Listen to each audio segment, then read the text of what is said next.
war. This is way dumber, right? It's way dumber, and it'll probably last longer. The money was good, though. You have to admit amazing. that. The money was great. It's an amazing way to make some money. It's an amazing that way. was the whole motivation. It's just push the money around for that. Yeah, I was looking at, they had something in the news the other day about the amount of heroin that's been produced. It's something like 61% more in 2011 than in 2010.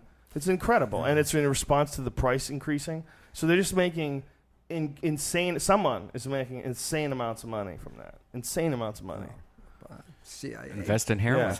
Yeah. We're gonna have that Michael Rupert guy on. Did you get that message? No, what? The collapse guy. Oh, really? The guy who sits there and just says, "We're fucked. We're fucked. We're fucked. We're fucked." Remember that guy in the documentary? Yeah, he's gonna do it. Yeah. Oh wow. Yeah, we're setting that up. Did you hear about the alarming toxins found in baby food? Like they're finding fucking baby food. They're man? finding in Japan. We're monsters, dude. No, in Japan they're finding from that whole shit. There's the radioactive baby food. fallout. Yeah, there's stuff in the baby food. Of course it is. It's probably in everything. It's probably in the ground. I mean, that's why when Shane was here and he was telling us that Tokyo was 2 hours away, and I was like, I'm gonna go 2 hours away from that. Yeah. Like even only for a couple days. That's terrifying for me. Those poor people have to live there, and that stuff is going to get into their water, and stuff's going to get in their food. And how many people are going to be irradiated before they actually do something about it, you know? Dana White's going to come back with a full head of hair.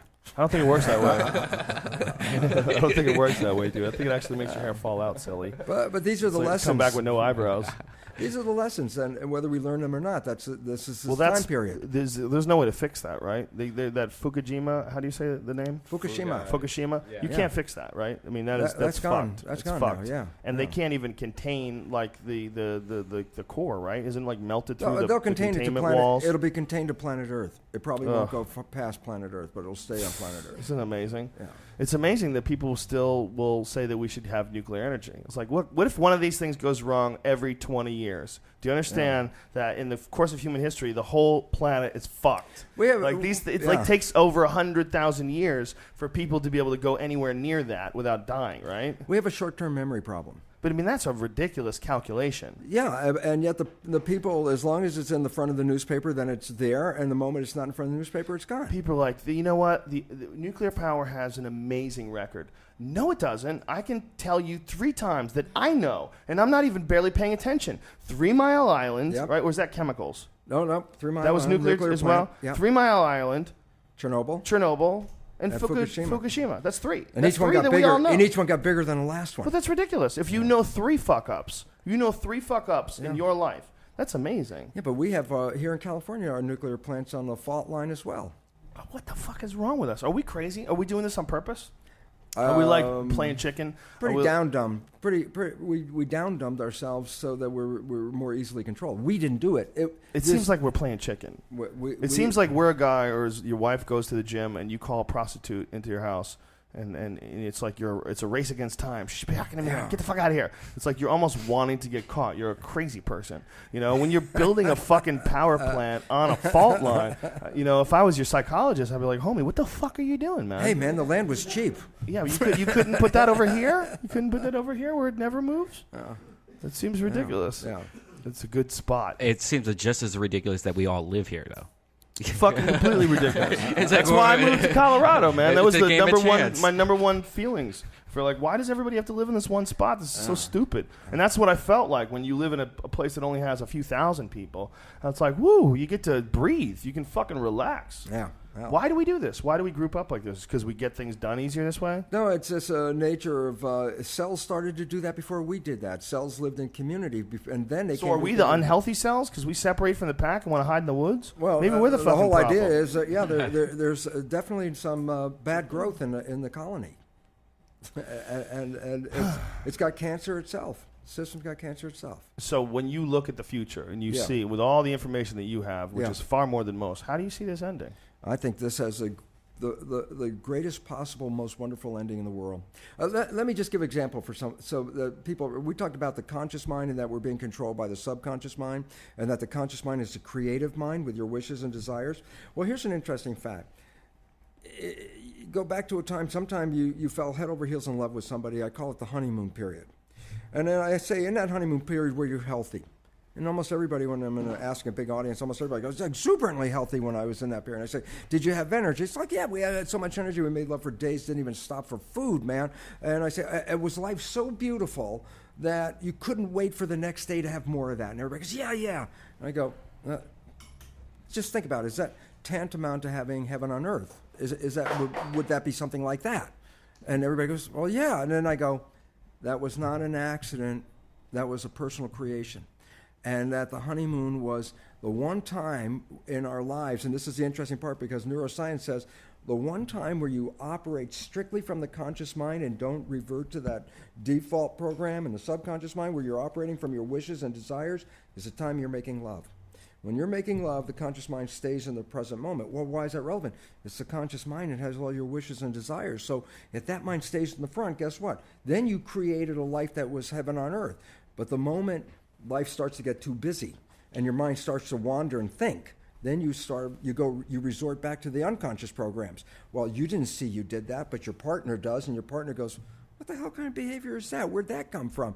And that's when this whole honeymoon starts to come to an end, because when you just said whatever you did from your subconscious program, which may have been your father or your mother, and you didn't hear yourself say it, your partner heard yourself say it, you didn't even hear yourself saying that. So that's where all of a sudden the honeymoon starts to collapse. It's like, what are you talking about? I've always been this way, or whatever you want to say. It's like you start losing the dialogue because you're now talking from your subconscious programs.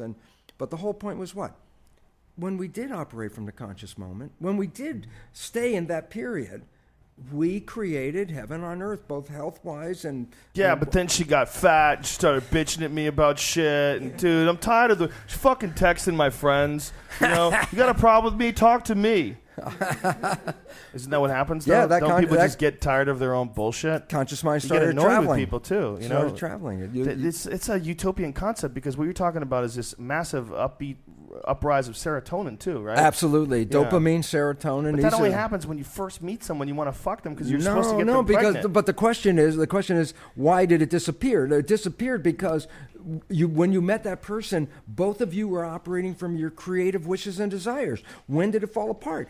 Is when the subconscious mind started to take over more of the operation because life started to occupy your conscious mind. It's now traveling. Yeah, that's when it ended. So you hit this perfect moment, and then life got in the way. Yeah.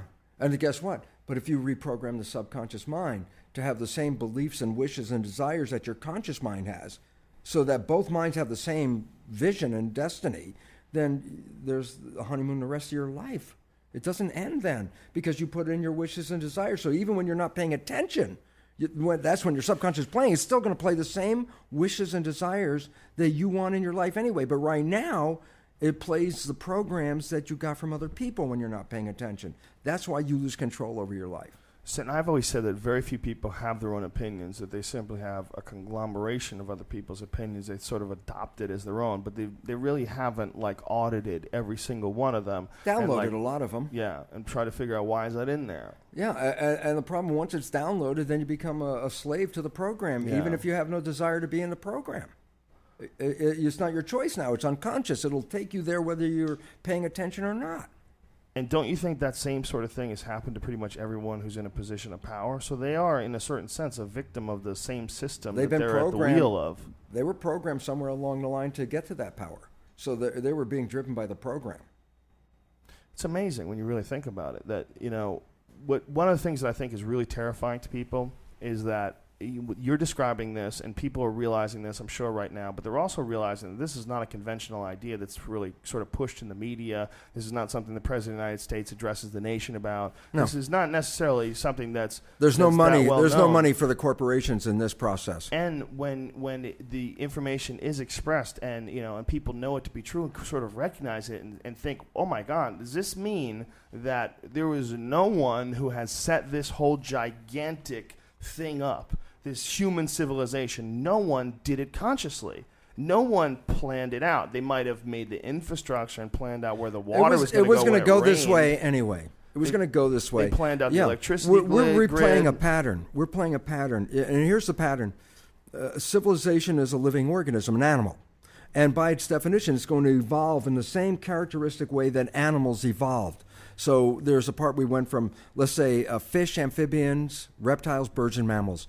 The fish phase was when human civilization, earliest phase, mariculture. They lived at the sea. They had to live at the water. They couldn't live without water. They were stuck to wherever the water was. Agriculture was the amphibian stage. Why? They took the water with them on the land so they could go deep into the land, penetrate in the land, get the water, grow all the stuff, and live because you needed the water. Okay? The reptile stage, reptiles are the only animals that were first designed for land. They're almost like machines. They're almost mechanical. Like when you see a lizard, like it's almost digital, the way it moves. The reptiles were the equivalent of the industrial age. That's when we became reptilian. And it's interesting because we're still in that age. And guess what? We're fueling this civilization with what they call the blood of the dinosaur. We're fueling it with oil, which is the character of that reptilian phase. And so we're living a reptilian phase of civilization. The lizards were like mom and pop shops, but they grew into dinosaurs, which were corporations. And the corporations evolved. And then here comes the cool part. The bird phase of human civilization started in 1903 when Wilbur and Orville Wright started to fly. It changed the whole world because now you can fly around in a few hours. It changed. The world was so massive at one point nobody could imagine it. Now we can fly around it and put a satellite around it. And I say, so the birds evolved from 1903, but guess what? They reached their fullest evolution in 1969. 1969, the birds landed on the moon. And they took a picture of the Earth. And those hippies back then saw this picture and created Earth Day within a month or two of the picture coming back, number one. Number two, they said, oh man, look at that. We got to take care of that. That's all we have. Got to take care of the water, the air, take care of the kids and all that. Taking care is the character called nurturing. Nurturing is the character of mammals. So in 1969, the mammalian phase of human civilization was seeded with the hippies looking and saying, oh my God, take care of each other, take care of the planet. We generation. That's what it was all about. But then go back in history and recognize when the mammals first evolved, the dinosaurs were still here too. And the dinosaurs were, the big killer things, and the mammals were the little meek, furry guys, right? And the fact is, they talk about the meek taking over the earth. Well, we're in that transition. The dinosaur is falling. The oil is running out.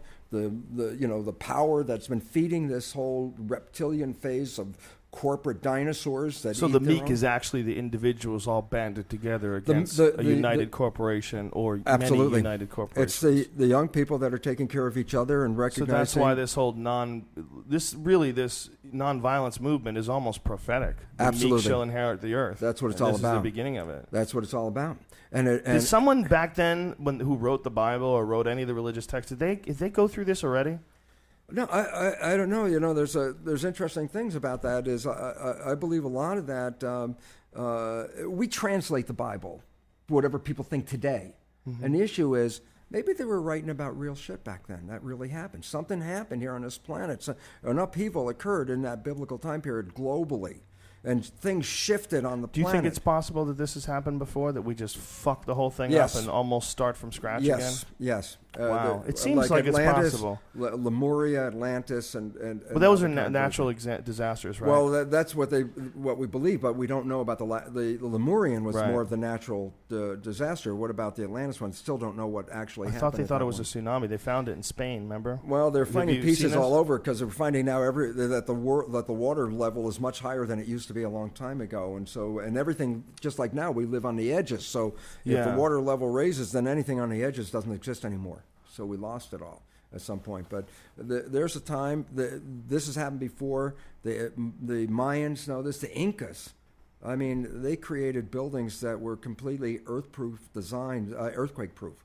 And they already knew that this world was going to shake and do all this kind of stuff. Something was going on. How did they make earthproof shit? Earthquake. If you look at these giant blocks, I mean, they're so big by human size. I mean, they're massive stones. They're cut with very intricate angles. And the point about it is they're designed that if the wall shakes, the stones loosen up, but then they'll all settle back down into the original resting position. What? Really? Yeah, absolutely. So they designed this knowing full well that these massive earthquakes were going to move these boulder-sized building blocks. And yet they're designed so their angles are cut so that they loosen up in an earthquake and then fall back into, everything slides back into the right, the right structure it was before. That's amazing. It's It's amazing totally that they amazing. somehow or another figured that out. It was interesting because they built when the Christians came in, the Spanish, and they took over the Sun Temple, which is this big Peruvian temple in Cusco.